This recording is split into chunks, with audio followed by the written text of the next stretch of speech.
Hello guys, आज आपण जपानमधल्या हिरोशिमा जवळच्या एका नितांत सुंदर आणि रमणीय बेटाची सफर करणार आहोत, ज्या बेटाचे नाव आहे मियाजिमा. हिरोशिमा शहराचं नाव घेतलं की जाग्या होतात तर दुसऱ्या महायुद्धाच्या अणुबॉम्ब हल्ल्याच्या भीषण आठवणी. इतक्या वर्षानंतरही हिरोशिमा या नावाशी दुर्दैवाने ही एकच गोष्ट जोडली गेली आहे. त्यामुळे अगदी थोड्या लोकांना हिरोशिमामध्येच एक सुंदर रमणीय स्थळ असल्याचं माहीत आहे.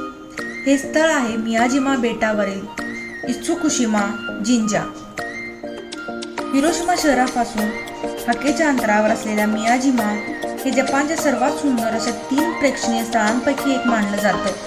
हिरोशिमामधून मियाजिमाला जपानी रेल्वेच्या नेहमीच्या ट्रेनने जाण्यापेक्षा आपल्याकडे जुन्या नॅरो गेजच्या रेल्वेप्रमाणेच छोट्या ट्रॅकच्या रेल्वेने जाण्याची मजा काही औरच आहे. मियाजिमा बेटावर उतरून निसर्गाच्या सानिध्यात असलेल्या या मंदिराकडे जाताना वाटेवर पर्यटकांच्या गर्दीमध्ये अगदी सहजतेने वावरणाऱ्या हरणांनी आपलं स्वागत होतं. ही हरणं जंगलातली आहेत खरी, परंतु त्यांचा कुणाला त्रास होत नाही आणि त्यांनाही कुणी त्रास देत नाही. ही हरणं इथल्या रस्त्यावरून बगीच्यांमधून एकदम स्वच्छंदीपणे फिरत असतात.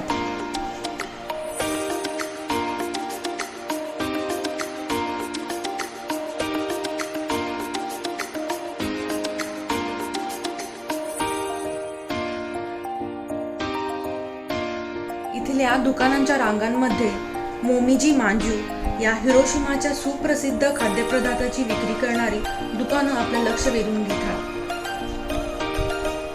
मांजू म्हणजेच मोळशार केकमध्ये सारण भरून केलेला एक पदार्थ.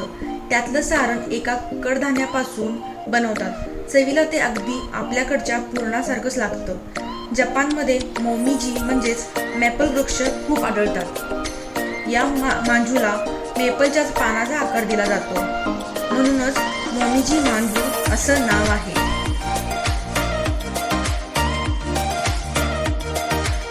इत्सुकुशिमा जिंजा मंदिर तोरीसारखंच पूर्णपणे पाण्यामध्ये लाकडी खांबांच्या आधारावर बांधलेलं आहे. कापराच्या झाडाचं लाकूड हे झीज विरोधक असल्याने 16 मीटर उंचीच्या तोरीसाठी आणि मंदिरासाठी त्याचा वापर केला गेला आहे. मियाजिमाच्या या मंदिराला 1400 वर्षांचा इतिहास आहे. पुरातन काळापासून मियाजिमा हे बेट देवादिकांच्या स्पर्शाने पवित्र झालेली भूमी म्हणून गणलं जातं. बेटावर दैवी शक्ती असल्याचं समजलं जातं. बेटाची पूजाही केली जाते. त्यामुळे सामान्य लोकांना पूर्वी या बेटावर प्रवेश दिला जात नसे. कालांतराने भाविक आणि पर्यटकांना प्रवेश देण्याच्या उद्देशाने पाण्यावर तरंगणाऱ्या या मंदिराची निर्मिती करण्यात आली, जेणेकरून ते जमिनीपासून वेगळं राहील आणि मंदिरामध्ये येणाऱ्या सामान्य भाविकांचा स्पर्श बेटाला होणार नाही. पाण्यामधल्या तोरीच्या अशा तरंगण्यामागेही हेच कारण आहे. पूर्वी सामान्य व्यक्तीला या तोरीमधून बोट नेऊन मगच मंदिराकडे जाता येत असे. या पद्धतीत बरेच बदल घडत गेले आणि आता बेटावर सर्वांनाच वावर करण्याची मुभा दिली गेली आहे.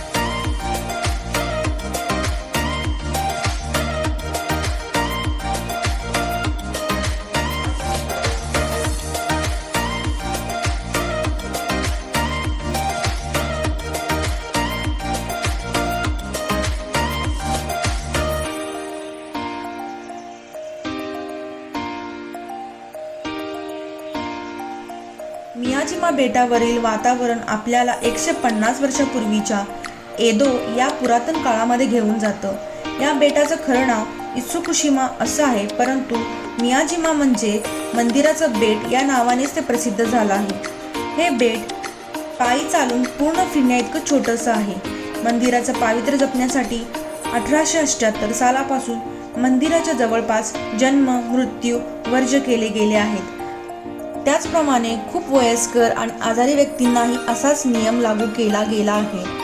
तरी आश्चर्याची गोष्ट म्हणजे मंदिरामध्ये लग्न मात्र लावली जातात. पर्यटक भाविकांसाठी केलेल्या काही सोयी वगळता या बेटावरील नैसर्गिक सौंदर्य पूर्णपणे जपलं गेलं आहे. बेटावरच्या मिसेन पर्वताच्या आजूबाजूला असलेलं घनदाट जंगल दिवसाही अंधारामध्ये बुडून गेलेलं असतं. निसर्गाच्या या आविष्काराला कमीत कमी स्पर्श करून ते जमेल तितकं अबाधित ठेवून त्या जागेचं सौंदर्य आणि पावित्र्य जपण्याचा प्रयत्न केला गेला आहे. तुमच्याजवळ अवधी असेल तर मिसेन पर्वतावर जाऊन तिथून दिसणारं बेटाचं आणि समुद्राचं तसंच मंदिराचं विहंगम दृश्य नक्कीच अनुभवण्यासारखं आहे. मिसेन पर्वतावर चढण्यासाठी साधारण 1 तास लागतो. पर्वतावर जाण्यासाठी रोप वे देखील आहेत, परंतु झाडी झुडपांनी भरलेल्या पर्वतावर पायी चढून जाण्यातच खूप मज्जा आहे. वर जाण्यासाठी काही वाटा आहेत, त्यापैकी ओमोतो पास हा खूपच चढ असलेला आणि घनदाट जंगलातून जाणारा साहसी मार्ग बऱ्याच पर्यटकांना आकर्षित करतो. परंतु चढण्याची सवय आणि शक्ती नसलेल्यांनी रोपवेचा सहारा घेऊन वर जाणं सोयीस्कर. तरीही रोपवे संपून पुढे पर्वतावर पोहोचण्यासाठी साधारण 30 मिनिटांची पायपीट करावीच लागते. त्यामुळे तेवढं चालण्याची मनात तयारी ठेवूनच पर्वतावर जाण्याचा बेत आखलेला चांगला.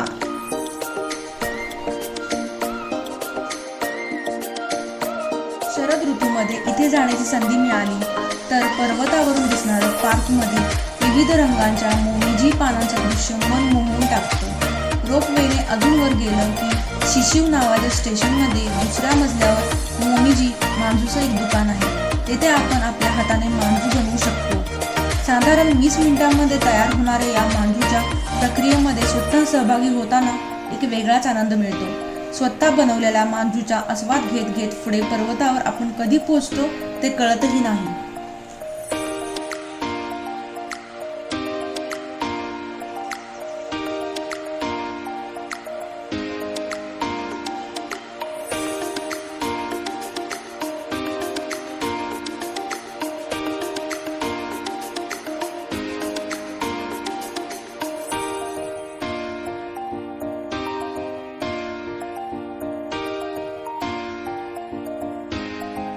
मिसेन पर्वतावरील निसर्ग सौंदर्याचा आनंद घेऊन परतताना पुन्हा मंदिरात गेल्याशिवाय राहवत नाही. संध्याकाळी बरोबर संध्याप्रकाशाच्या वेळी मंदिराजवळ पोहोचला तर सोन्याहून पिवळं लाल रंग दिलेल्या लाकडांपासून बनवलेलं हे मंदिर तिन्ही सांजेच्या वेळी मनमोहक रूप धारण करतं. अप्रतिम हा शब्दही कमी पडावा असं हे दृश्य असतं. जसजशी संध्याकाळ होते तसतशी माणसांची वर्दळ कमी होऊ लागते. दुकानं बंद होतात आणि मग उरतो तो शांत निवांत बेटावरचा एक निसर्गरम्य नजारा.